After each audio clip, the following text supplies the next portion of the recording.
So, ayun na nga at nakabili na ako ng roast beef na inaga noon na gusto ni Opa. At ako na may mapunta ng sentro. Maghahanap pa rin ako ng another roast beef kasi magkaiba ng, tawag nito, magkaiba ng store ang binibilan nung anak ni Opa. So, maghahanap ako ng the best para sa kanya. And as you can see, apakaganda po ng aming village. Amin. Nakikitira lang ako pero nagustuhan ko dito kasi tahimik, hindi ma-traffic, konti lang yung tao, mga beshwap. Unless may okasyon at maraming tao. Ayun. So, ayun na nga po mga beshwap at medyo nahirapan ako tumawid din dahil ako pupunta dun sa kabilang side. Medyo highway po kasi kaya hanggat maaari ako na lang yung nag-a-adjust.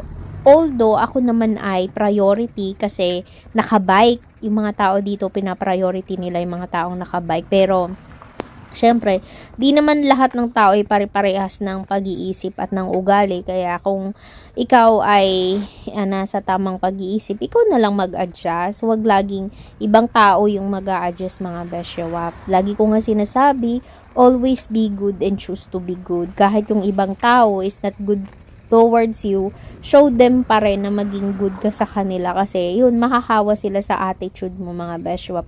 Pero kung hindi talaga, kahit anong pakita mong pakikitungo at maayos sa kanila, hindi pa rin talaga okay, edi let it go na lang. Huwag mong pilitin ng mga taong or ang taong gustuhin ka or magustuhan ka kasi may mga ganong tao talaga Basta, hindi ko na ma-explain yon. So, na-share ko lang at ari na nga ako, papunta na ako ng Centrum.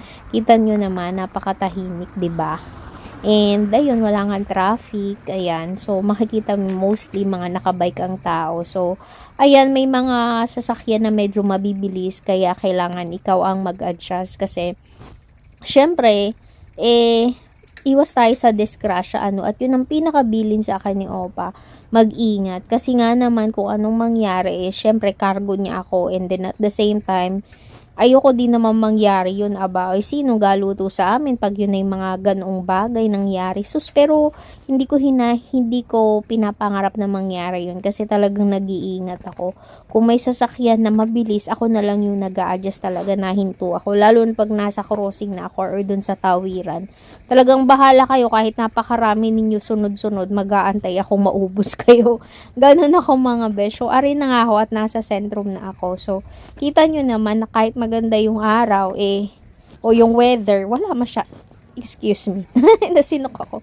Wala masyadong tao kasi nga probinsya ito, hindi katulad sa Dahig na napakaraming tao sa sentrum kasi yun ay city. So, iri ang advantage din tahimik at simple ang buhay. Yun nga lang, medyo may